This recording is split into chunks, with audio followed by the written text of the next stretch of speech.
Hello everyone, स्वागत है आप सभी का मेरे यूट्यूब चैनल में। तो आज हम शुरुआत करेंगे वर्णमाला का थर्ड पार्ट। तो चलिए शुरुआत करते हैं। ओष्ठों की स्थिति के आधार पर स्वरों का वर्गीकरण। सबसे पहला हमारा है अवर्तमुखी। जिन स्वरों के उच्चारण में होंठ गोल आकार नहीं बनाते हैं या गोलाकार नहीं होता है होंठों का आकार, उन स्वरों को हम अवर्तमुखी स्वर कहते हैं। इसका एग्जाम्पल हम ले लेते हैं अ, आ, ई, ए, आई। दूसरा है हमारा फ्रेंड्स वर्तमुखी। जिन स्वरों के उच्चारण में ओंठ गोलाकार होते हैं इन्हें हम व्रतमुखी स्वर कहते हैं। इसके एग्जाम्पल है उ, ए, ओ, औ। तो नेक्स्ट हम बात करते हैं हिंदी स्वरों का वर्गीकरण स्थान के आधार पर। हिंदी स्वरों का वर्गीकरण निम्नलिखित है। सबसे पहला हमारा है कंठ्य। कंठ्य में हमारे जो स्वर आते हैं वो है अ, आ, अह। देखिए फ्रेंड, अ, आ, अह ये हमारे कंठ पे आ रहे हैं ना, तो ये स्वर हमारे कंठ स्वर है।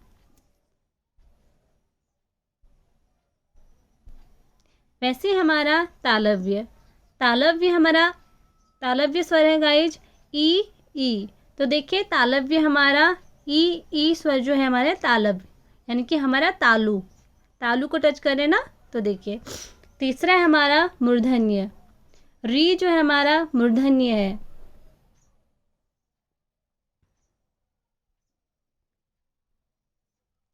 इसके बाद ओष्ठ्य यानी कि ओंठ।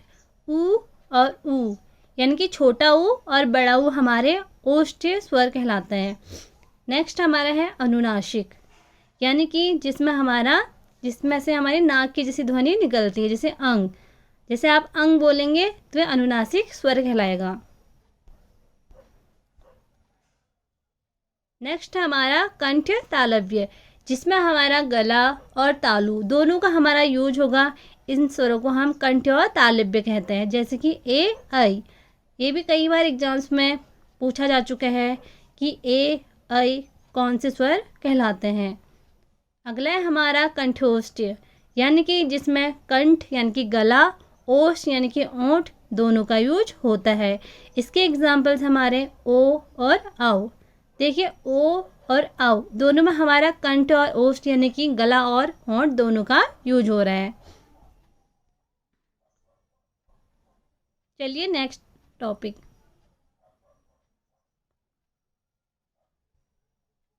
नेक्स्ट हमारा व्यंजन, यानी कि इंग्लिश में कंसोनेंट्स।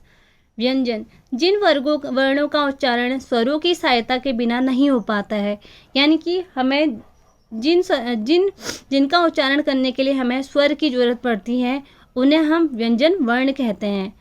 जैसे कि क में हमारा क भी आ रहा है और अ भी आ रहा है, तो हम कह सकते हैं कि बिना स्वरों के उच्चारण व्यंजन का नहीं हो पाता है। नेक्स्ट हमारा है प्रत्येक व्यंजन अ से मिलकर उच्चारित होता है। हिंदी वर्णमाला में कोई भी व्यंजन बिना स्वर के उच्चारित नहीं होता है। जितने भी हमारे व्यंजन हैं सभी में हमारा अ का उच्चारण अवश्य होगा फ्रेंड्स। नेक्स्ट हमारा व्यंजन के प्रकार। हिंदी वर्णमाला में व्यंजन निम्न 3 प्रकार के होते हैं।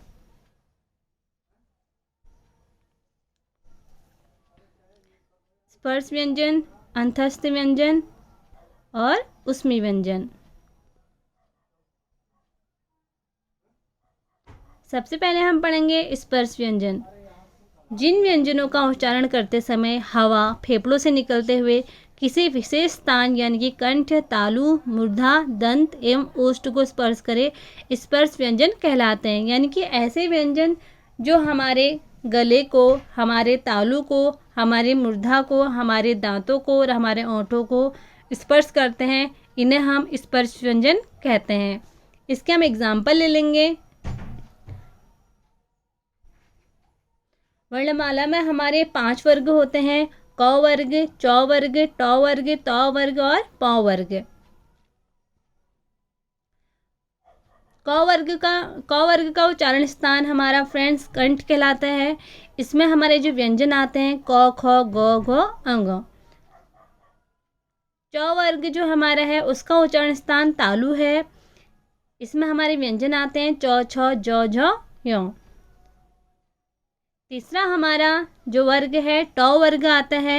इसका हमारा उच्चारण स्थान है मूर्धा। ट, ठ, ड, ढ, अण। इसमें व्यंजन आते हैं। नेक्स्ट हमारा है त वर्ग। त वर्ग हमारा दंत से स्टार्ट होता है। दंत त वर्ग के अंदर हमारे व्यंजन आते हैं त, थ, द, ध, न।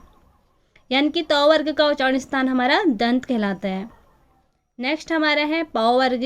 प वर्ग के अंदर हमारे व्यंजन आते हैं प, फ, ब, भ, म। यानी कि प वर्ग का उच्चारण स्थान हमारा ओष्ठ कहलाता है। वर्णमाला में स्पर्श व्यंजन की कुल संख्या 25 है। अगर आपसे पूछा जाता है कि स्पर्श व्यंजन की कुल संख्या कितनी है, तो आप कह सकते हैं कि स्पर्श व्यंजन की कुल संख्या 25 होती हैं।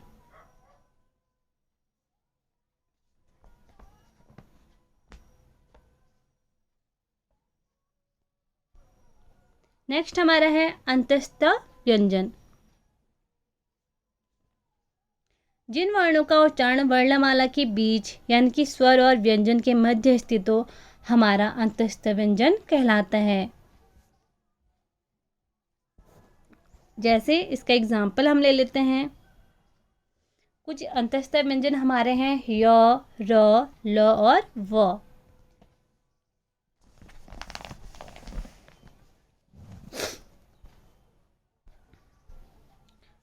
य का उच्चारण स्थान गाइज जो हमारा है वो है तालु। और र का दंतमूल, यानी कि आप इसे मसूड़ा भी बोल सकते हैं उच्चारण स्थान। ल का भी दंतमूल है।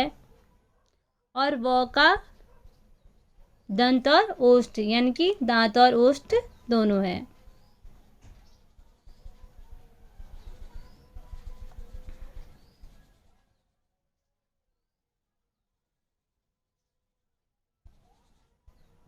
नेक्स्ट हमारा है ऊष्म या संघर्षी व्यंजन। जिन व्यंजनों के उच्चारण में हवा मुख में घर्षण या रगड़ती हुई महसूस हो, उसे हम ऊष्म या संघर्षी व्यंजन कहते हैं। यानी कि जिन वर्णों का हम उच्चारण करते हैं तो एक ऊष्मा या गर्मी पैदा होती है, तो उन व्यंजन को हम क्या कहते हैं, संघर्षी या ऊष्मी व्यंजन कहते हैं। इसके एग्जाम्पल हमारे हैं श, श, श और ह।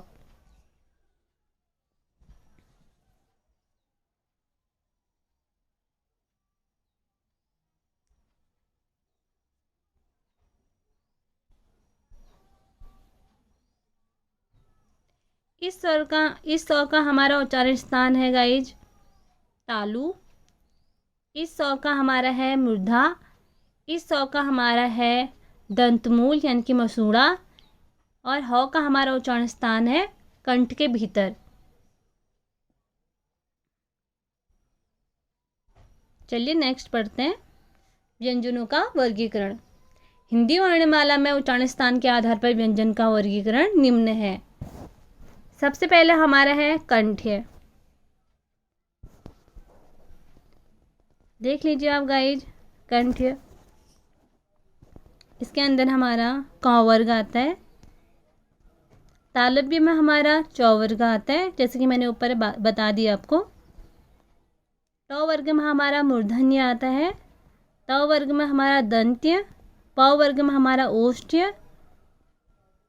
दंतोष्ठ वो हमारा व्यंजन है, वो हमारा दंतोष्ठ दोनों है। और नासिक में आपका ण, न, म इत्यादि आते हैं।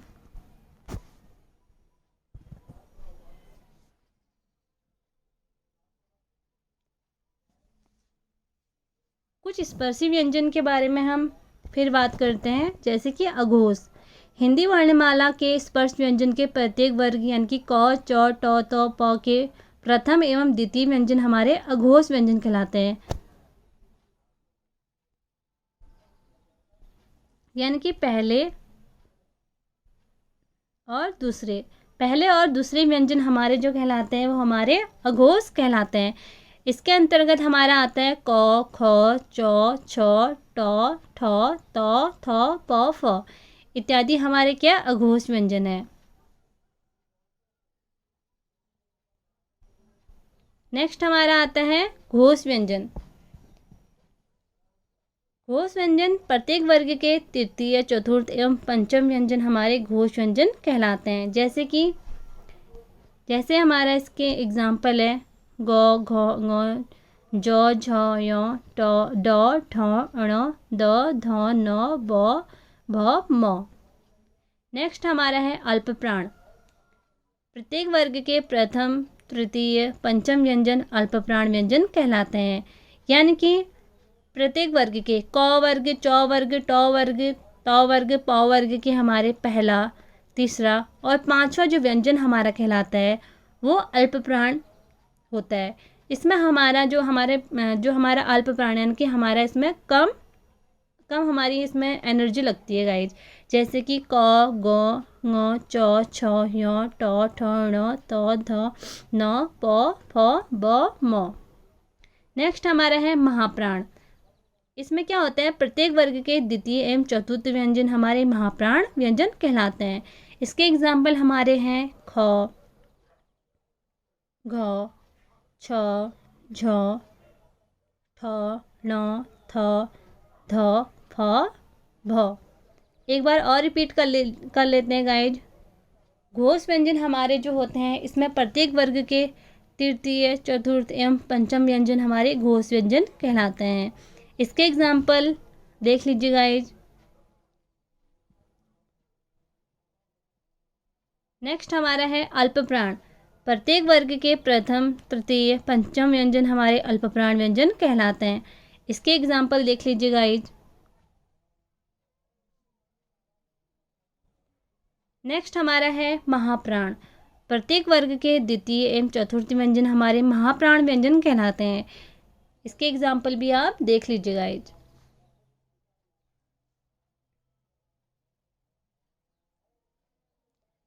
चलिए फ्रेंड्स हम कुछ क्वेश्चंस ले लेते हैं। पहला प्रश्न हमारा है भाषा की सबसे छोटी इकाई है। इसका उत्तर है वर्ण। नेक्स्ट हमारा है हिंदी वर्णमाला में वर्णों की संख्या क्या है, कितनी है। सामान्य हिंदी वर्णमाला में हमारे कुल 52 वर्ण है। नेक्स्ट हमारा क्वेश्चन है वर्ण मुख्यतः कितने प्रकार के होते हैं। तो हिंदी वर्णमाला में वर्ण 2 प्रकार के होते हैं, पहला स्वर वर्ण, दूसरा व्यंजन वर्ण।